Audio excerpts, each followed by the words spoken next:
আসসালামু আলাইকুম। Welcome back to my channel Ruma's ডিমস কিচেন। আশা করি প্রত্যেকেই ভীষণ ভালো আছো। আলহামদুলিল্লাহ। সকলকে পুজোর অগ্রিম শুভেচ্ছা জানিয়ে শুরু করছি আজকের রেসিপি ভেজিটেবিল চপ। বাড়িতেই ফ্রেশ ভেজিটেবিল দিয়েই আমরা ভেজিটেবিল চপটা কত সহজে খুব সিম্পলভাবেই বানিয়ে নিতে পারি সেটি আজকে করে দেখাবো। তবে তার আগে বলে রাখি প্লিজ পুরো ভিডিওটি কন্টিনিউ করো। ফার্স্টে কড়াই বসিয়ে খুব ভালো মতো গরম করে নিয়েই আমি 1 চামচ সর্ষের তেল দিলাম, আর তেলটা গরম হয়ে যাওয়ার পরে 1 টিস্পুন আমি 5 ফোড়ন দিলাম, একটু নাড়িয়ে নিচ্ছি। তারপরেই কুচিয়ে নিয়েছি 2 টেবিল স্পুন ফ্রেশ নারকেল, আর নারকেলটা 2 টেবিল স্পুনের বেশি, চাইলে আরও একটু বেশি দিতেই পারো, তোমাদের পছন্দ মতো হালকা বাদামি করে ভেজে আমি এটা তুলে নিচ্ছি। তোমরা চাইলে 5 ফোড়নটাও পরে দিতে পারো, আবার 5 ফোড়নের সাথে নারকেলটা ভেজে তুলে নিতে পারো। আর দিয়ে দিলাম চীনাবাদাম, এটা 3 টেবিল স্পুন দিয়েছি।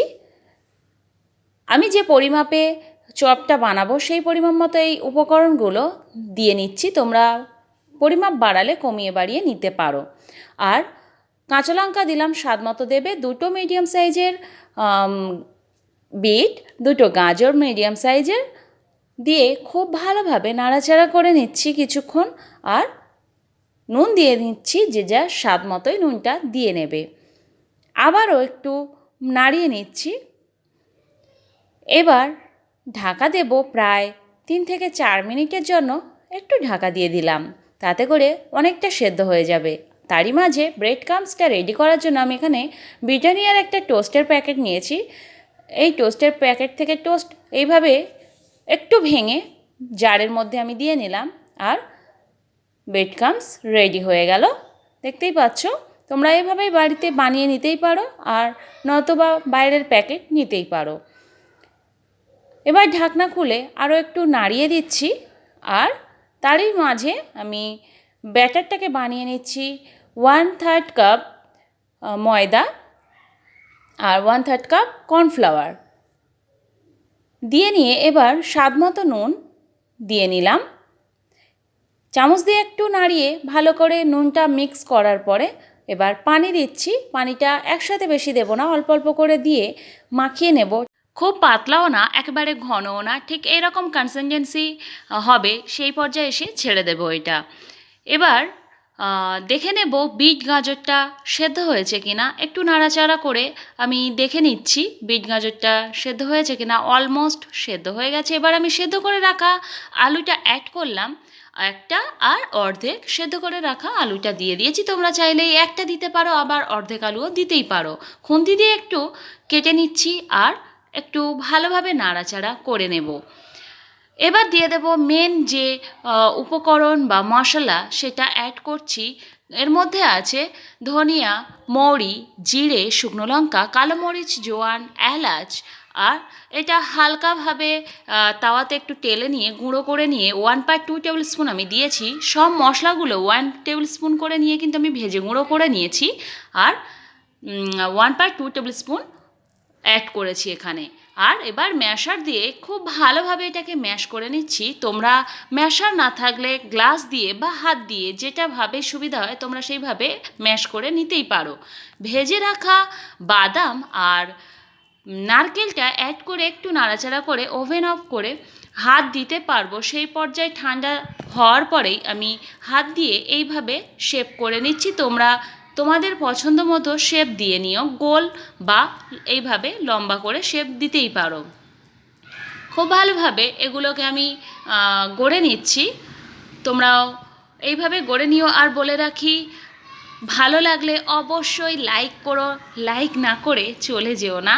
আর কমেন্ট বক্সে জানাতে ভুলো না রেসিপিটি কেমন লাগলো। ব্রেড ক্রাম্বসের মধ্যে এইভাবে ফার্স্টে একবার ঘুরিয়ে নিচ্ছি, খুব ভালোভাবে ঘুরিয়ে নিচ্ছি। এবার আগে থেকে করে রাখা যে কর্নফ্লাওয়ার আর ময়দার ব্যাটার বানিয়ে রেখেছিলাম তার মধ্যে চপগুলোকে দিয়ে ব্যাটারের মধ্যে ডুবিয়ে নিচ্ছি খুব ভালোভাবে। এই চামচ দিয়ে দিলে কি হয়, হাতের মধ্যে অনেক বেশি মেসি হয় না, আর ব্রেড ক্রাম্বসগুলো হাতের মধ্যে অনেক বেশি লেগেও থাকে না। তাই চামচ দিয়ে করলে আমার সুবিধা, পার্সোনালি তোমাদের তোমাদেরও সাজেস্ট করছি এইভাবে করবে, দেখবে অনেক সুবিধা হবে। তারপর আবারও ব্রেড ক্রাম্বস খুব ভালোভাবে কোটিং করে নিলাম, আবারও আরও একবার কোট করছি এই ব্যাটারের মধ্যে, তাতে করে অনেক ভালোভাবে ব্রেড ক্রাম্বসের কোটিংটা হয়। তাহলে আমি দুবার করে ব্যাটারের মধ্যে দিয়ে আর কোট করলাম ব্রেড ক্রাম্বসটা 3বার। তোমরাও এইভাবেই করো, তাহলে কোটিংটা পারফেক্টভাবে হবে। 3বার ব্রেড ক্রাম্বস আর 2বার ব্যাটারের মধ্যে দিলাম। তোমরা একটু ভালোভাবে লক্ষ্য করে দেখে নিও, তাহলে পারফেক্টভাবে তোমাদেরও প্রত্যেকটা চপ রেডি হবে। আরও একটা দেখিয়ে দিচ্ছি। ফার্স্টে এইভাবে ব্রেড ক্রাম্বসে গুঁড়িয়ে নিচ্ছি খুব ভালোভাবে, হাত দিয়ে এইভাবে চেপে চেপে ভালোভাবে ব্রেড ক্রাম্বস লাগিয়ে নিলাম। আর ব্যাটারের মধ্যে আবারও দিয়ে এইভাবে ব্যাটারটা লাগিয়ে নিচ্ছি। তারপরে আবারও ব্রেড ক্রাম্বস লাগিয়ে নেব। খুব ভালোভাবে তোমরা এই প্রসেসটা ফলো করো, তাহলে একেবারে অসুবিধা হবে না। অনেকের কমপ্লেন থাকে ব্রেড ক্রাম্বস তেলে দিলে ব্রেড ক্রাম্বস ছেড়ে যায়, বাট এই প্রসেসে করো, ব্রেড ক্রাম্বস ছাড়বে না, একেবারে পারফেক্ট থাকবে। ভালোভাবে ব্রেড ক্রাম্বস 3বার করে লাগিয়ে নেওয়ার পরে কিন্তু 10 থেকে 15 মিনিটের জন্য ফ্রিজে রাখতে হবে, তাতে করে ব্রেড ক্রাম্বসগুলো খুব ভালোভাবে সেট হয়ে যায়, ওটা তেলে দেওয়ার পরে ছাড়ে না। আর সঙ্গে সঙ্গে যদি তেলে ছাড়া হয় তাহলে কি হয়, ব্রেড ক্রাম্বসগুলো তেলের মধ্যে ছড়িয়ে যায়। এবার সাদা তেল আমি কড়াই গরম করে কড়াইয়ের মধ্যে তেলটা দিয়ে ভালোভাবে একটু গরম করে নিয়ে ফ্রিজে রাখা 10 মিনিটের যে চপগুলো বার করে আমি তেলে ফ্রাই করে নিচ্ছি। একদম একটা পিঠ হয়ে যাওয়ার পরেই উল্টিয়ে পাল্টিয়ে কন্টিনিউ এইভাবে উল্টিয়ে উল্টিয়ে ভেজে নিতে হবে, তাহলে প্রত্যেকটা দিকই সমানভাবে ব্রাউন কালার হবে। তাই তোমরা হালকা হাতে নাড়াচাড়া করে চপগুলোকে ফ্রাই করে নিও। এখনও পর্যন্ত যারা আমার চ্যানেলটি সাবস্ক্রাইব করোনি, প্লিজ আমার চ্যানেলটি সাবস্ক্রাইব করে দাও। পাশে থাকা বেল বাটনটি অবশ্যই প্রেস করে অল করে দাও, তাতে করে আমার ভিডিও আপলোড দেওয়ার সাথে সাথেই তোমাদের কাছে পৌঁছে যাবে।